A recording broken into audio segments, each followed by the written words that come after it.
Mankind is suffocating the planet.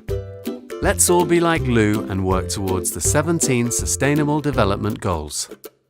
Lou studies, thinks things through, rallies and argues. Lou is a human being, and we are all born with equal rights and dignity. Lou adopts adequacy because Lou is an innovator. Lou questions her way of life and focuses on her real needs. Lou marches for others, argues without violence, and chooses fair trade products. For the 2030 Agenda Goals, Lou chose the collective way. Lou has it all figured out. What about you? Leave no one behind and protect the planet. Together for the Agenda 2030.